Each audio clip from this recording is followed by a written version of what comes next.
मित्रों, हमारे राजस्थान 1956 में बना और 1956 में बनने के उपरांत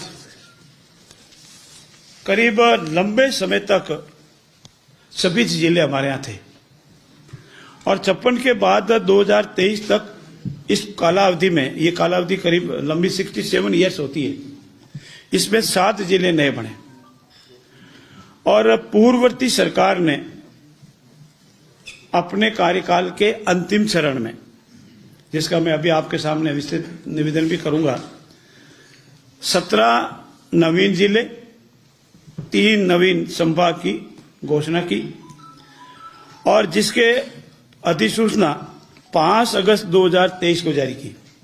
आप सभी मित्र वाकिफ है कि हमारी जो पिछली बार ये जो घोषणा हुई थी चुनाव की आचार संहिता, इसके एक दिन बाद ही लग गई थी। तो आचार संहिता से 1 या 2 दिन पहले नवीन जिलों और नवीन संभाग बनाने की घोषणा व्यवहारिक नहीं थी, ठीक नहीं थी और इसके मोटे मोटे जो कारण हमारी कमेटी ने प्राप्त किए, आपको जानकारी है कि हमारा संकल्प था कि व्यवहारिक रूप में जो जिले हैं, वित्तीय संसाधनों की उपलब्धता है कि नहीं है, प्रशासनिक आवश्यकता है कि नहीं है, कानून व्यवस्था उससे ठीक होगी कि नहीं होगी और सांस्कृतिक सामंजस्य होगा कि नहीं, इत्यादि मोटे मोटे तौर पर ये बिंदु होते हैं और इनको पूर्ण रूप से अनदेखा किया गया, जनसंख्या को अनदेखा किया गया और आप पाएंगे कि सामान्यतः जनसंख्या अगर नेशनल एवरेज लें तो भी करीब 9 लाख के आसपास होती है, 9,50,000 के आसपास होती है और अगर मरुस्थलीय जिले हैं, कुछ आदिवासी है तो 6 लाख और बहुत ही कोई जैसे बहुत कहीं गंगटोक में चले जावे, बहुत छोटे छोटे हुए तो 4 लाख। ये जनसंख्या का क्राइटेरिया है और सामान्यतः 6 या 6 से ज्यादा तहसीलें होनी चाहिए या कोई और, जैसे मैंने कहा शहरी क्षेत्र आदिवासी हो तो 6 और बहुत ही कोई हिंदुस्तान का बहुत छोटे छोटे हो तो 4 तहसीलें। ये मोटा मोटा क्राइटेरिया, इसमें कोई एक निश्चित मापदंड नहीं, लेकिन सामान्यतः एक क्राइटेरिया है। पूर्ववर्ती सरकार ने इनकी सबकी अनदेखी की और आप देखेंगे कि 6 से कम 6, 7, 8, 9 6, 7, 8, 9 सामान्यतः तहसीलें होनी चाहिए और अनेक जिले ऐसे आए जिनमें ये जनसंख्या नहीं थी और बिना 4 बातें जो मुख्य रूप से मैं आपसे निवेदन करूंगा वो ये कि इतने जिले की आवश्यकता अगर होती, इसका परीक्षण किया जाता, वित्तीय संसाधनों की उपलब्धता की घोषणा की जाती, प्रशासनिक लवाजमा कहां से आएगा इतना एक साथ, उसका परीक्षण किया जाता, संभाग स्तरीय, जिला स्तरीय जो इंफ्रास्ट्रक्चर है, जिसको बिल्डिंगें कहते हैं वगैरह, ऑफिस कहते हैं, वो बनेगा कि नहीं बनेगा, इन सब को अनदेखा किया और 17 जिलों और 3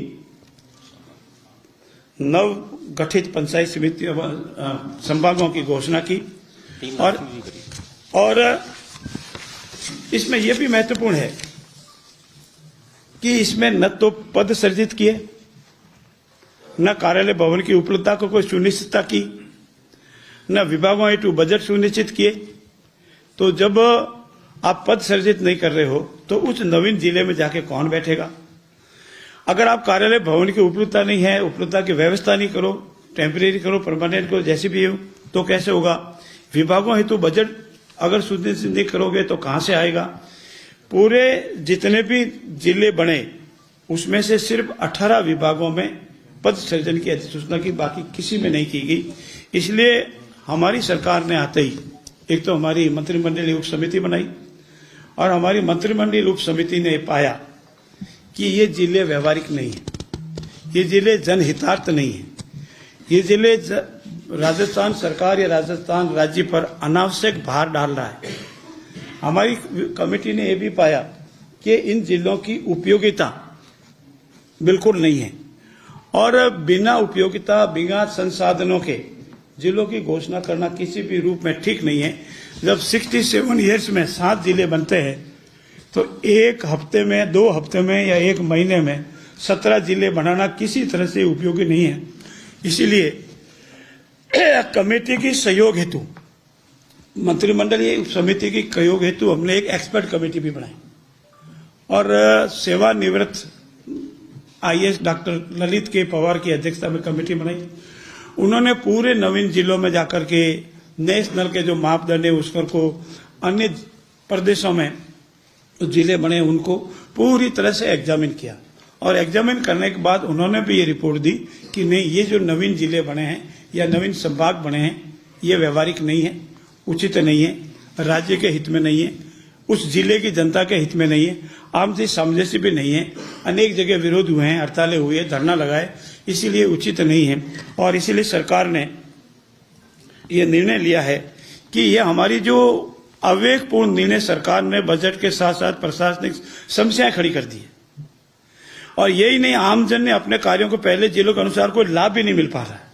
ऐसी स्थिति में हमारी सरकार ने तमाम परिस्थितियों को ध्यान में रखते हुए इस संबंध में समीक्षा करने हेतु जो हमारी समिति बनाई थी, हमारी जो एक्सपर्ट कमेटी बनाई थी, उनकी जो रिपोर्ट आई उनके आधार पर हमने तय किया है कि नवीन जिलों जो बनाए गए हैं उनको हम नहीं रखेंगे, उन जिलों की अभी आवश्यकता नहीं है और जो हमारे 3 संभाग बने हैं उनकी भी आवश्यकता नहीं है।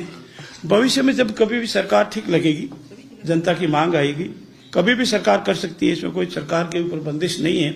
इसलिए मंत्रिमंडल ने इस निर्णय के बाद अब राजस्थान में कुल 7 संभाग ही रहेंगे और 41 जिले ही रहेंगे, बाकी वाले जो उन्होंने बनाए हैं वो नहीं रहेंगे। आपकी जानकारी, एक सेकंड में पूरा हो जाए, आप आराम से पूछना। एक जाते जाते उन्होंने मालपुरा, सुजानगढ़, कुचामन सिटी 3 जिले और बनाए थे, लेकिन उसकी विधिवत अधिसूचना नहीं हुई थी और न उनका गठन हुआ था, इसलिए इसको भी, चूंकि वो गठन ही नहीं हुआ था, इसलिए इसको भी मंत्रिमंडल ने, सरकार ने मान लिया, इसकी भी आवश्यकता नहीं है। बाकी जिले यथावत रहेंगे। सरकार पूरा कोशिश करेगी कि हमारे जिले प्रशासनिक दृष्टि से सुदृढ़ता से कार्य करे, जनहित में कार्य करे, हमारी बजट घोषणा सरकार की योजनाओं को जनता तक पहुंचावे और इसमें किसी तरह की कोई विवाद नहीं रहे। भविष्य में भी समय अनुकूल हम इस संबंध में और भी निर्णय लेंगे। ऐसी स्थिति में ये जो हमारा जिलों के पुनर्गठन का जो विषय था वो आज इस समय मंत्रिमंडल समिति ने, हमारे मंत्रिमंडल में निर्णय लिया गया है कि नवीन जो जिले बने थे वो नहीं रहेंगे और जो 3 नए संभाग बने थे वो नहीं रहेंगे। मैं नाम बता दूं? मैं सभी, मैं जो नाम बता, जो अभी, हाँ, नाम सुन लो।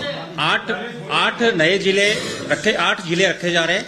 8 जिलों में ये अपने हैं: बालोतरा, बयावर, डीग, डीडवाना, कुचामन, कोटपुतली बेरोड 5, खेरतल तिजारा 6, फलोदी 7 और सलम्बर 8। ये एक सेकंड 8 जिले सुन लो साथी, धीरे धीरे आराम से। ये 8 जिले यथावत रहेंगे, 33 और 8 41, इन 8 को मिला। इसलिए 17 में से 8 रहेंगे। नाम वापिस जो, हाँ, आराम से लो। जो माननीय मुख्यमंत्री जी के नेतृत्व में कैबिनेट में डिसीजन हुआ है, निर्णय लिया गया है, उसमें 33 जिले पहले और जो 8 जिले भी रखे हैं, जो उसमें थे 20 जिले जो पूर्व सरकार ने किए थे, 17 तो उन्होंने अनुमोदन किए थे और 3 उन्होंने चुनाव से पहले 1 दिन पहले किए। 20 जिलों की जो उन्होंने करी थी उसमें से राजस्थान सरकार माननीय मुख्यमंत्री भजनलाल जी शर्मा जी के नेतृत्व में 8 जिले रखे जा रहे हैं। तो 33 और 8 41 जिले राजस्थान में होंगे और संभाग 7 ही रहेंगे। 8 जिले जो रखे जा रहे हैं उनके नाम वापिस मैं बोल रहा हूं। पहला है बालोतरा,